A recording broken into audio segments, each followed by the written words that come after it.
Assalomu alaykum, yaxshimisizlar, salomatmisizlar, charchaymizlarmi? Shu oddiy rezinka bilan va oddiy bir kushetka, ya'ni o'sha uyingizda har kuni uxlaydigan joyingizda oddiy mashqlar qilib, grejada mustahkamlashda, o'sha grejaga tushadigan nagruzkani kamaytirish maqsadida zo'r mashqlar o'rgatib qo'yaman. Hozir bo'yin grejasi uchun zo'r mashq ko'rsatib qo'yaman. Misolda ko'rsatib beraman. Xudo xolasa inshaalloh. Mana. Любой joyda qilsa bo'ladi, любой joyda eng qizig'i. Osmonga qarab yotamiz, boshni qilamiz, mana 1, 2, 3, 4. Mana shuni 10 ta qilamiz, yonga burilamiz, mana 1, 2, 3. Sal ko'proq qilsak, va texnikasiga e'tibor beringlar. Nafas olishga ham e'tibor beringlar mana.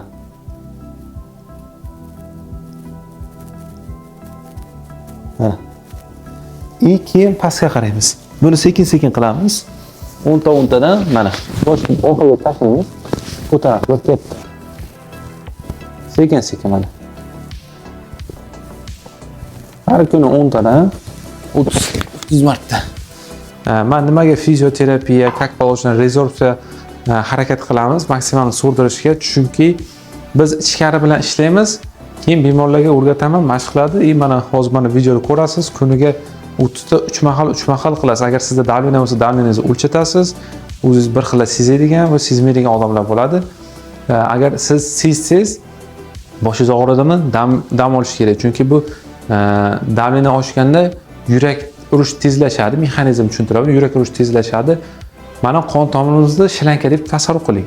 O'sha shilankada bosim oshgan sababli bosh miyada mayda qon tomirlar yorilishi oqibatida insult vujudga keladi.